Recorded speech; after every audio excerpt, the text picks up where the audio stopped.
Pepsi, Coca-Cola, 7 up ইত্যাদি কি হারাম? জুমার নামাজ 1 রাকাত পেলে কি করণীয় দয়া করে জানাবেন। গোসল করলে পুনরায় ওযু করতে হবে কিনা? ডিপিএস করা কি যাবে? সন্তান প্রসবের পর নেফাসের সময়সীমা কতদিন? এ সময় কি কি আমল করা যাবে বিস্তারিত বলবেন। গীবত চর্চা বন্ধ করার জন্য কি করতে পারি? স্বামী শারীরিকভাবে অক্ষম হলে স্ত্রীর করণীয় কি? দাঁড়িয়ে পানি পান করার ইসলামী দৃষ্টিভঙ্গি কি?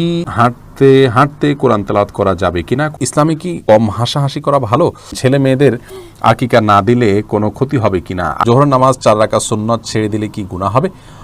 শহীদুল ইসলাম জানতে চেয়েছেন হাঁটতে কোরআন তেলাওয়াত করা যাবে কিনা? কোনো অসুবিধা নেই, কোরআন তেলাওয়াত বসে বসেই করতে হবে, এমন কোনো বাধ্যবাধকতা নেই।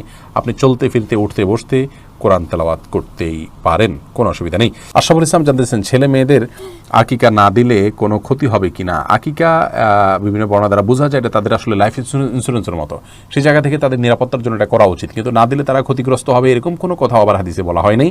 নিরাপত্তার জন্য এটা সতর্কতামূলক ব্যবস্থার অংশ হিসাবে সাধ্য অনুযায়ী করা উচিত। জেরিন তাসিম জানতেছেন জোহরের নামাজ 4 রাকাত সুন্নত ছেড়ে দিলে কি গুনাহ হবে? জোহরের নামাজে 4 রাকাত সুন্নত যদি মাঝে মধ্যে ছুটে যায় কোনো অসুবিধা নেই, কিন্তু নিয়মিত যদি এরকম ছাড়েন তাহলে সেটি অবশ্যই গুনাহের কারণ। গুনাহ বলতে এখানে কবিরা গুনাহ হবে না, বড় কোনো পাপ হবে না, কিন্তু এর ফলে আপনার ছোট গুনাহ হবে এবং ক্ষতি হবে। কারণ নবী সাল্লাল্লাহু আলাইহি ওয়াসাল্লাম এটাকে কখনো ছাড়েন নাই। নবী সাল্লাল্লাহু আলাইহি ওয়াসাল্লাম কখনো ছাড়েননি, সেই কাজটিকে আপনি ছেড়ে দিলে অবশ্যই গুনাহ মানে ক্ষতি, অবশ্যই আপনার ক্ষতি হবে। যদিও ক্ষতিটা মহাপাপের পর্যায়ের ক্ষতি হবে না, কিন্তু হবে। এবং এ ধরনের ক্ষতির কারণে আপনার নামাজের যে মূল স্পিরিট, নামাজের যে মূল বরকত, সেটি কিন্তু নষ্ট হয়ে যায়। মোহাম্মদ সিয়াম পাটোয়ারি, ইসলামে কি কম হাসাহাসি করা ভালো?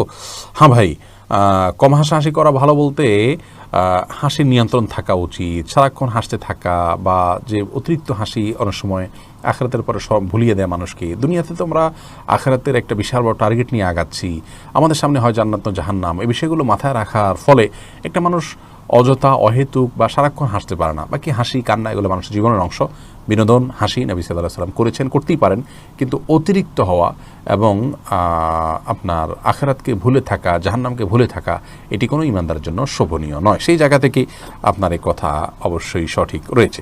দাঁড়িয়ে পানি পান করার ইসলামী দৃষ্টিভঙ্গি কি? জনাব সাইদ আহমদ জানতে চেয়েছেন। ভাই সাইদ, দাঁড়িয়ে পানি পান করা অনুচিত। মুসলিমের হাদিসে আসছে কেউ যদি দাঁড়িয়ে পানি পান করে তাহলে সে যেন হাত দিয়ে সেটাকে বমি করে ফেলে দেয়। অনুত্তম কাজ, অনুচিত কাজ, মাকরুহ, অপছন্দনীয় কাজ।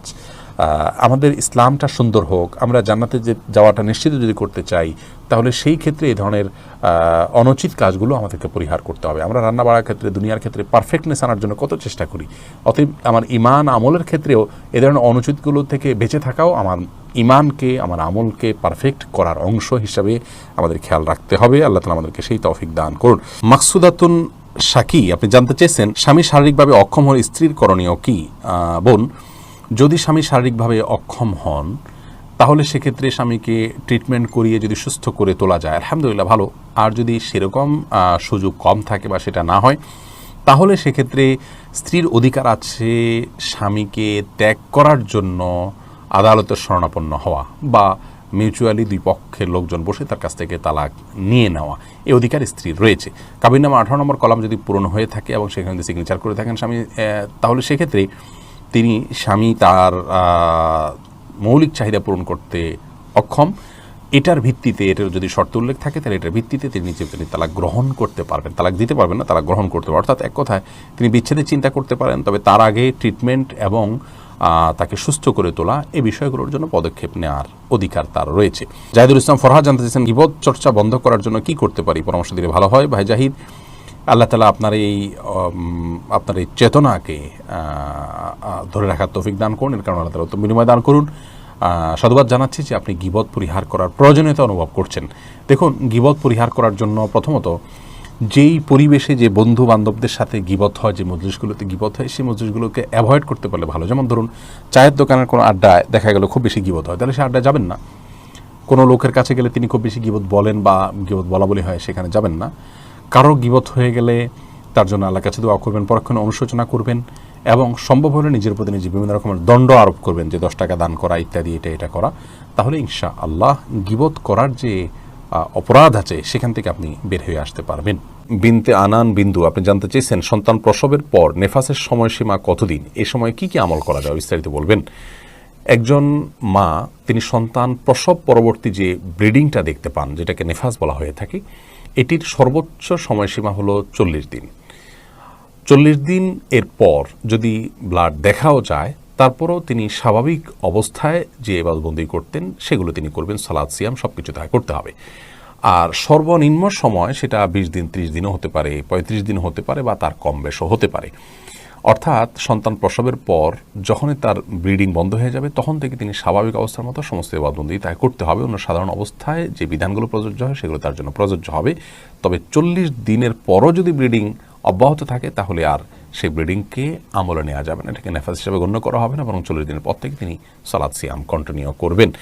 আর এই অবস্থায় তিনি নেফাস অবস্থায় যতদিন ব্লিডিং থাকবে 40 দিনের মধ্যে, ততদিন তিনি কী কী কাজ করতে পারবেন, কী কী করবেন না, এ বিষয়ে কথা হলো যে একজন ঋতুবর্তী নারীর জন্য যা যা প্রযোজ্য তার জন্য একই জিনিস প্রযোজ্য। অর্থাৎ তিনি অবস্থায় তওয়াফ করবেন না, সালাত পড়বেন না, সিয়াম রাখবেন না, কোরআন কারীম স্পর্শ করবেন না, স্বামী সহবাস করবেন না, তিনি কোরআন তেলাওয়াত করবেন না।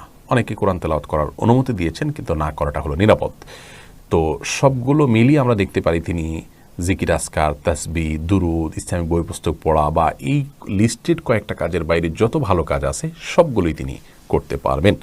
মোহাম্মদ আদনান জানতে চেয়েছেন, ডিপিএস করা কি যাবে? ইসলামী ব্যাংকগুলোতেও যদি হয় তারপরেও এগুলোকে অ্যাভয়েড করা উচিত, যথাসম্ভব অ্যাভয়েড করাই হলো তাকওয়ার দাবি, সন্দেহ থেকে উঠার খাতিরে সেই জায়গা থেকে এটি না করাই ভালো।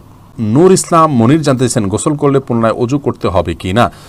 ভাই নূর ইসলাম মনি, গোসল করলে পুনরায় অজু করার কোনো প্রয়োজন নেই। গোসলটা যদি সুন্নাহ সম্মত গোসল হয়, গোসলের শুরুতে যদি আপনি 2 হাতের কবজি, কুলি, নাকে পানি, মুখ ধোয়া, হাত ধোয়া, মাথা করে এরপরে গোসল করেন, শেষে পাও দিয়ে বের হয়ে আসেন, তাহলে আপনার গোসলের সাথে অটোমেটিকলি অজু হয়ে যাচ্ছে। শুরুতে যদি সুন্নাহ সম্মত গোসল করেন, অজুর নিয়ত থাকে, তা না হলে আলাদা করে অজু আপনাকে করতে হবে যদি অজু সুন্নাহ সম্মত গোসল আপনি না করেন।